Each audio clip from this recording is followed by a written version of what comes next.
जागती भूमिका बन जाती है।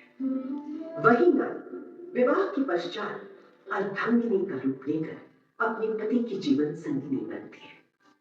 और वही नारी जब एक नई सृष्टि का एक नए शिशु को जन्म देती है तो ममतामयी और वात्सल्य से परिपूर्ण हो जाती है। तब हम उसके अंदर मातृ शक्ति को देखते हैं, एक नई भूमिका को देखते हैं, अपने बच्चे के प्रति प्रेम और करुणा से भरी हुई नारी।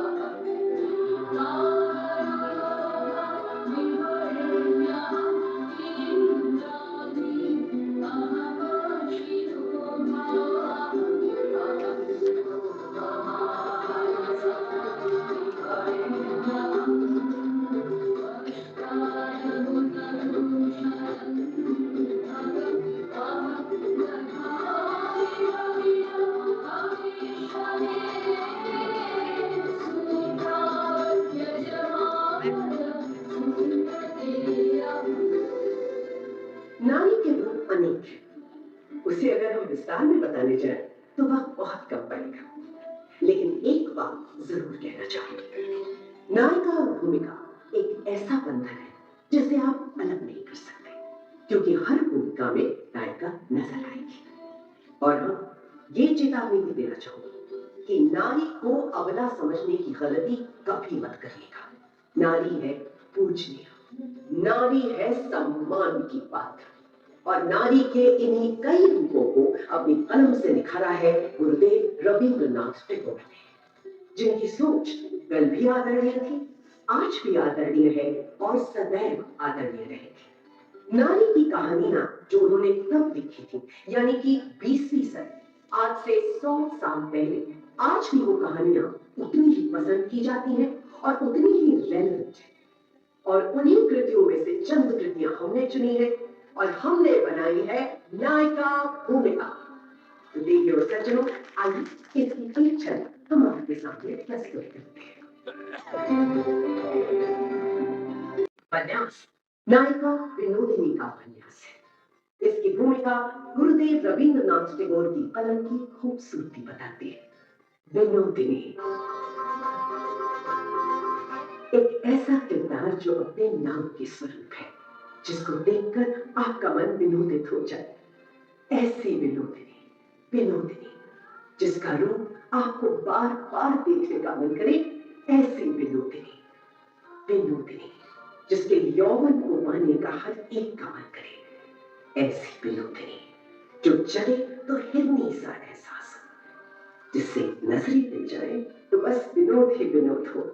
ऐसे किरदार विनोदिनी का इतना सुंदर वर्णन गुरुदेव रविंद्रनाथ टैगोर ने इस उपन्यास में किया है। तो आइए आपको विनोदिनी की कहानी सुनाते हैं अपनी जुबानी। तो सुनते हैं कहानी चोखे बाली, जिसकी मुख्य किरदार है हमारी विनोदिनी।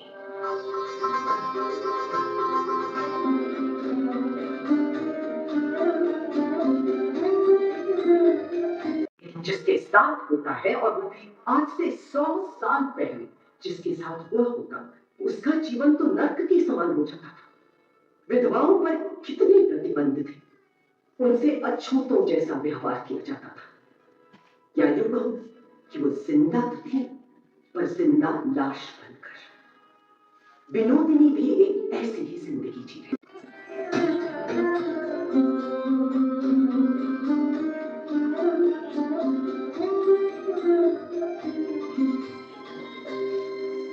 कोलकाता आने पर महेंद्र का घर था, जिस घर में विनोदिनी के विवाह का प्रस्ताव आया था, और महेंद्र ने बिना चित्र देखे उस प्रस्ताव को ठुकरा दिया। ये वही महेंद्र था जिसने विनोदिनी का अपमान किया था। जैसे ही विनोदिनी महेंद्र को देखती है, उसके मन में अपमान और तिरस्कार की भावना जलन और ईर्ष्या के रूप में बदल जाती है।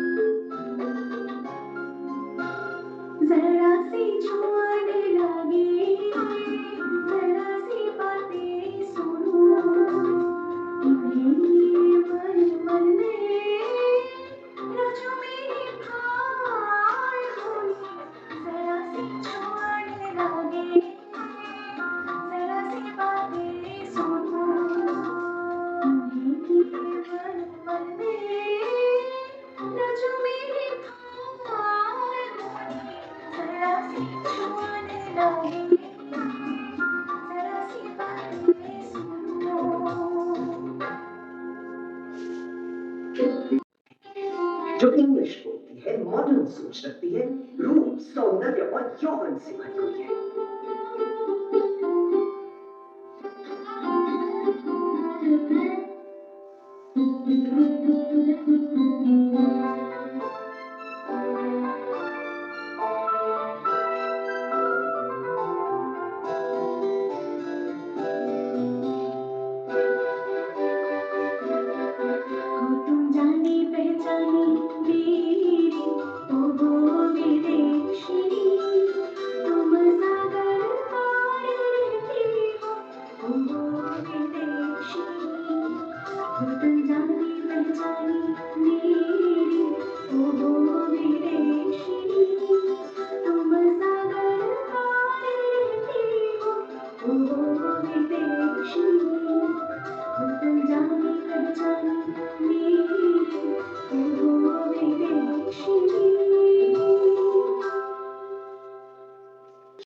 क्या कमी थी? वो विधवा है, दुखी है। मन ही मन विनोदिनी अपनी इस हालत का दोषी महेंद्र को ठहराती है और उससे बदला लेने का मन बना लेती है। तब वो चलाने के लिए उसके ही दोस्त बिहारी के साथ अपने संबंध को गहरा करने की कोशिश करती है। वो बिहारी को अपने प्रेम जाल में फंसाना चाहती है ताकि महेंद्र को जलन महसूस हो।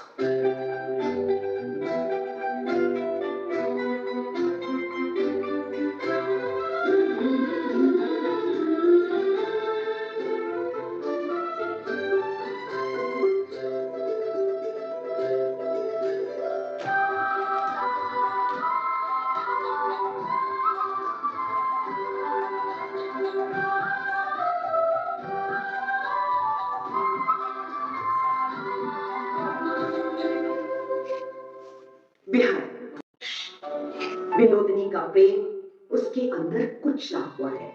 वो बाहर आने के लिए तड़प रहा है, पर क्योंकि वो एक विधवा है, इसलिए वो अपने प्रेम को बाहर नहीं ला सकती। वो अपने मन की सारी भावनाएं आशा के माध्यम से पूरी करवाती है।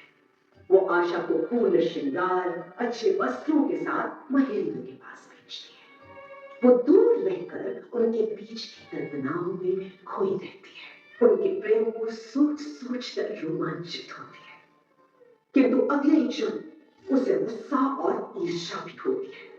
उसके मन में आंतरिक द्वंद्व चल रहा है कि वो इस प्यार को अनुभव करे या धिक्कार। आशा के साथ अच्छे बर्ताव का नाटक जारी रखा, भले ही वो ईर्ष्या से भरी हुई थी, क्योंकि वो आशा के प्रति मान करती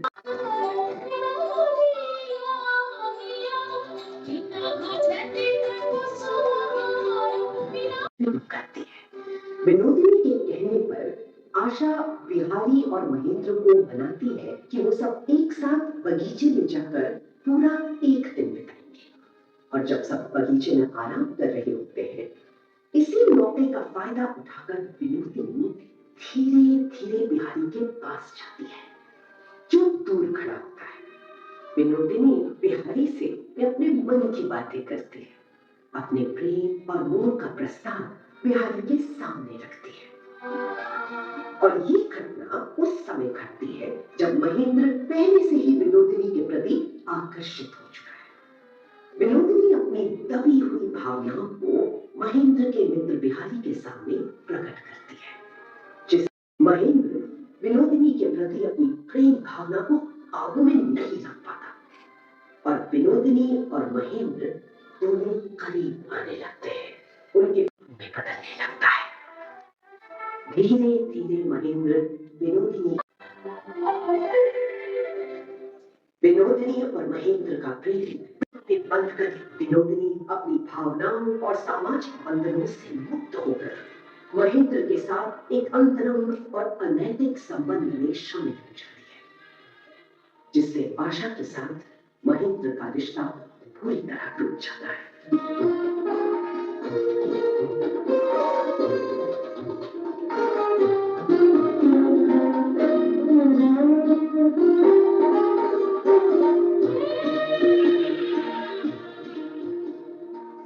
एक और विनोद